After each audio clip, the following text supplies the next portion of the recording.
Testing my mic. All right. There we go. Good job. Just like that. Okay, you can't sit there like that, buddy. You're right in the way. Okay, here we go. Hello, everyone, and welcome to an episode. Another episode. Welcome to listening to me talk, because that's literally what this is. And thank you for being here. Yes, so today is going to be Megan's hot take, which is not really that hot of a take, probably. So today's topic, the thing we'll be speaking about, the thing that's going to be tickling our brain cells, is romantasy. And if you know anything about me, if you watched any of my other book videos, you'll know that romantasy is my favorite genre. And let me just say, does that mean romantasy is good, or that I've read a lot of great romantasy books? No, actually. Just because it's my favorite genre doesn't mean that there's necessarily a lot of good options. The fact of the matter is that I love romance, and I love fantasy, and the idea of mixing the two of them together, I like that. Yes, that is what I would love. So it's like a theoretical favorite genre in a way to me, because even though it's my favorite genre, it's the genre I write, it not necessarily always hits the mark for me. There's been a lot of failed attempts at romantasy that I have read in the last few years, and I foresee myself reading a lot more bad romantasy. But I'm also hoping, because this genre is growing so rapidly and a lot of people are interested in it, that the world of romantasy, fantasy romance, is going to continue to grow and get better, and there's going to be a lot more options that are going to be good. And so today we're going to be talking about why it's bad, or why it's struggling, I guess. What brought on this video is the fact that basically, I think since romantasy has really been taking off recently with Iron Flame, you know, in the wake of all the Sarah J. Maas stuff, is of course with the rise in popularity of something, the haters are gonna rise as well. And so that's definitely what has been on my recommended on YouTube lately, is like, why romantasy sucks. And you know, I actually hate romantasy, and like all of these very negative views on it, and of course I have to click on it and hear why people hate romantasy, and then I feel guilty for enjoying romantasy and saying it's my favorite genre, and then I'm like, no, I'm not gonna let these people ruin what I enjoy, but I am gonna take what they say with a grain of salt, because I'm an educated woman. And I think of all of these YouTube videos that I've watched recently, the one that stands out the most to me and highly inspired this video in particular is by another YouTuber called, I believe she's called A Model Who Reads. I will put a link in the bio that like leads you to her page, and also to the video specifically. It was named something like, I want to like fantasy romance. And I really appreciated her view, because she was like, yeah, there's things that suck about it, but I think there's also hope for it, and like, I want to like it, you know, but this is why it's always kind of missing the mark. She has a lot of really great points. She's also really fun to listen to. So yes, highly recommend her video, her channel. This video, I want to like fantasy romance, particularly inspired this video because she speaks on something that I particularly wanted to dive into more. And it's this idea that romantasy is a spectrum. I guess from here we're just going to go ahead and dive into it. So I'm going to use 3 books as examples, all of which I have read recently, all of which are relatively new releases, I believe. And we're going to be studying the spectrum that is romantasy. So first, let's ask the question, what makes a book romantasy? And I have not read any criteria. If there's some online, I don't care, because we're going off of my own criteria. Which is just looking at the name romantasy, romance, fantasy. And so those 2 things. If it has those 2 things, that's all it really needs to be romantasy. And therefore, it's kind of like a weird, wishy-washy genre in that way. So anyway, the first book we're going to be talking about is a pretty new book, That Time I Got Drunk and Saved a Demon. It's like a really quick read, fantasy romance, heavy on the romance. The next book we're going to be talking about is Divine Rivals. And this book was extremely popular last year, as well as its sequel, Ruthless Vows. Honestly, they were like my favorite books that I read. I technically listened to them as an audiobook, but they were like my favorite books that I consumed in 2023. And then the last book we're talking about is Curious Tides. And I haven't been saying any of the authors' names up until this point, so I guess I'm going to start now. Curious Tides by Pascal Lascelles. I'm sorry I'm saying your name wrong. If I am, maybe I'm not. Ruthless Vows by Rebecca Ross, and That Time I Got Drunk and Saved a Demon by Kimberly Lemming. Okay, so these are our 3 books that we're going to be talking about today. And if you've read any or all of these books, you may already be getting a sense of where I'm going with this. You may also be seeing it with the diagram that I'm making. Diagram? Rainbow? Whatever. So let's go ahead and talk about Curious Tides. So this book is technically a YA book. I know it is because I bought it and there's a sticker here that said YA on it, and I think I took the sticker off. But it's technically YA, but I'm classifying it as fantasy romance for the purposes of this video, in that there is fantasy and there's romance in this book. And the only reason it's classified as YA and not romantasy is because it never gets too spicy. And that's kind of where the line is drawn between a lot of YA and romantasy, is when they start taking clothes off and it starts getting explicit, that's when it's gonna be romantasy. It's not gonna be YA anymore. Because you can't say that stuff's for kids. Although I still see A Court of Thorns and Roses in young adult sections sometimes, and that confuses me greatly. Anyway, so yes, so this book is YA, and it's very, very heavy on the fantasy. There's romance as well, but the romance is very much a subplot. It's intertwined with the story, similar in a way that a romantasy book would be, of course, but it's second to the fantasy. So this is one end of the spectrum. Let's go ahead and talk about the other end of the spectrum. That Time I Got Drunk and Saved a Demon. This is like a fantasy romance, heavy on the romance, as that is like probably the main plot. And then the adventure type fantasy stuff is more of a subplot and just a setting. And that allows for a lot less world building and a lot smaller book. It's also a bit of like a comedy type situation. There's a lot of tongue-in-cheek. The writer is aware that she's making kind of a goofy novel, and so like it's kind of read in that way, but it's very fun because it doesn't take itself too seriously. When it gets spicy, you know? So you may see where I'm going with these two things. Romantasy, heavy on the fantasy, romantasy, heavy on the romance. And then in the middle, the arch at the top of the rainbow is when you can have both the perfect amount of fantasy and romance. And that is what Divine Rivals and Ruthless Vows are, in my humble opinion. And there's a lot of people who might say, you know what, that isn't the perfect center point because there's not enough spice in the books. And you know what, they are less spicy than a lot of romantasy books. But I think for all intents and purposes, that is the spectrum of romantasy. Fantasy leaning, romance leaning, and all the places in between. So we can let's talk about some other popular books, for example. Ice Planet Barbarians, although people are gonna argue this is sci-fi, not fantasy, I'm still putting it on the spectrum. That's gonna be over here with this book. That's gonna be on the romance leaning side. Because, I mean, let's be honest, that book is all about smut. And then we have A Curse of Blood and Stone. This is actually the second book to a series, but I forget what the first book's name is. That one's gonna be kind of towards the middle. It's gonna be up in the middle with Divine Rivals. And then we have Winter's Promise. This is like one of my favorite books of all time. If you want to hear me rant about it, you can check out this video that I'm going to put up in the corner. And this one is romantasy, but heavy leaning on the fantasy, very light on the romance again.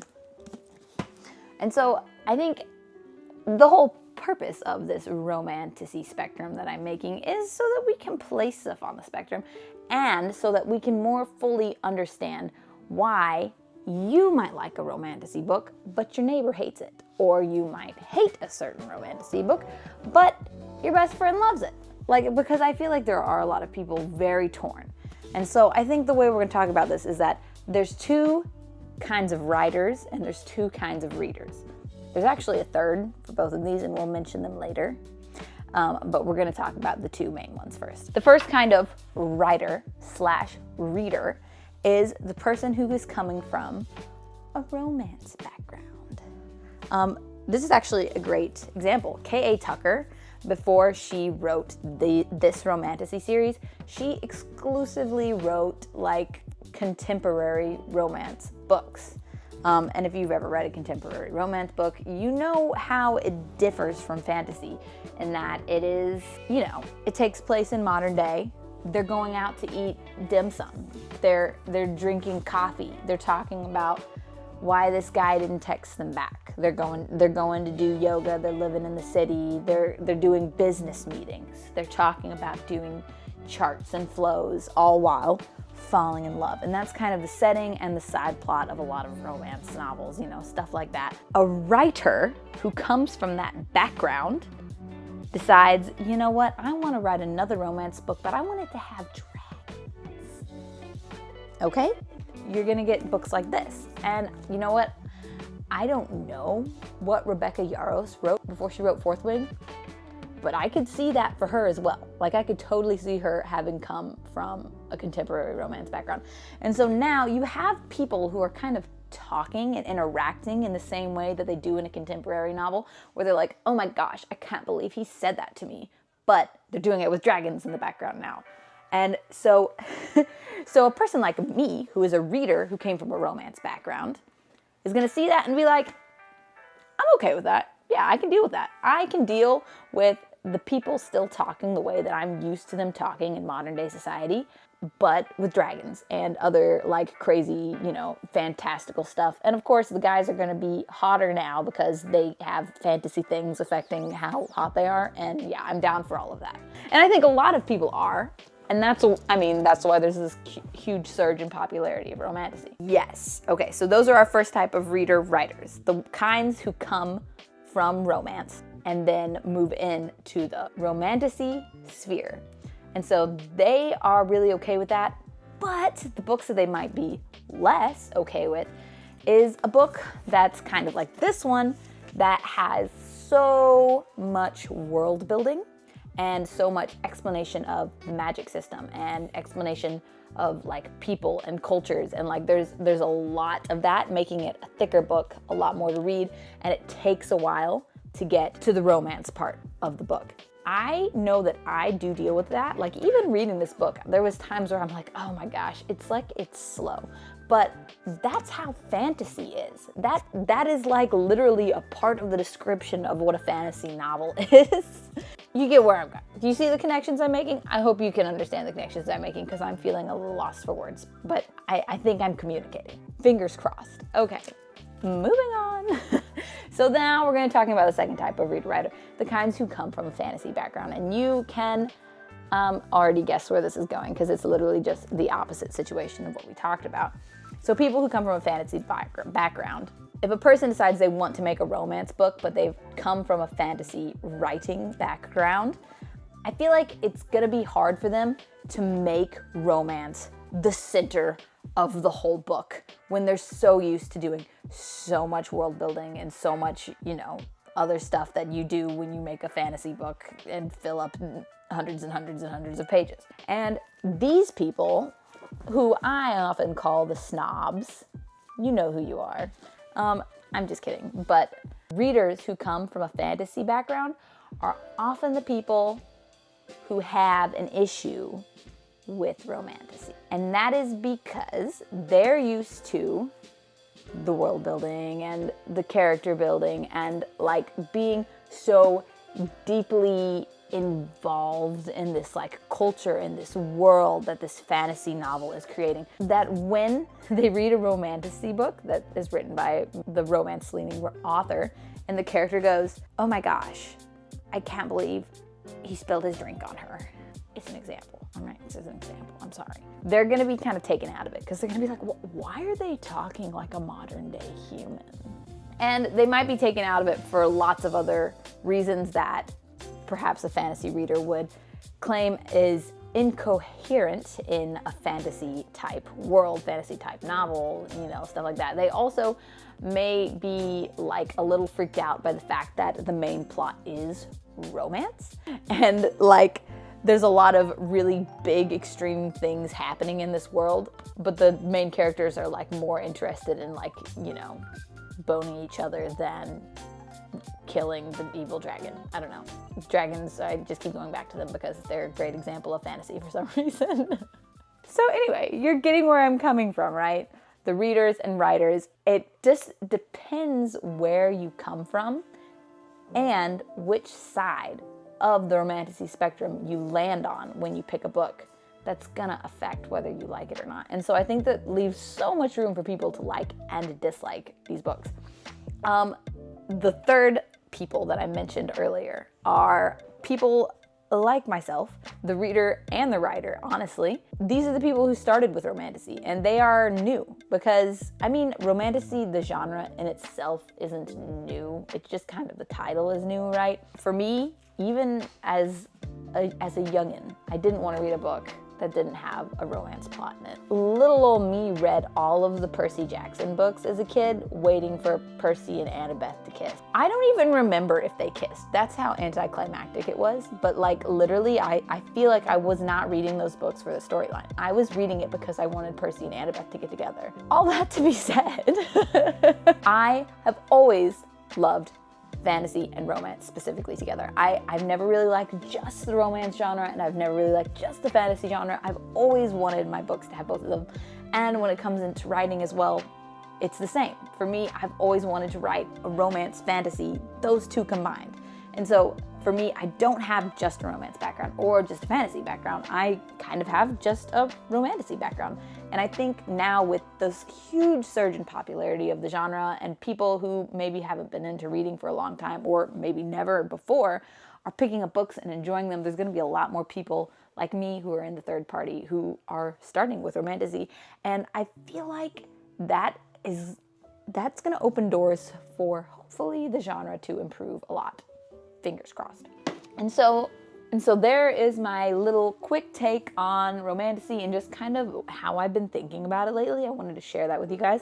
But yes, the moral of the story is romantasy is a spectrum, and your background will highly affect you, and also where you end up on the book or end up on the spectrum when you pick the book. It's all gonna affect you. So if you are a person who grew up reading fantasy, maybe read books by fantasy-leaning authors. And if you like romance, contemporary, read books that are romance-leaning authors. You know, I think like some other popular books we can go ahead and talk about is like Fourth Wing is probably going to be kind of up towards the middle, in between romance and fantasy, probably leaning romance just a little bit.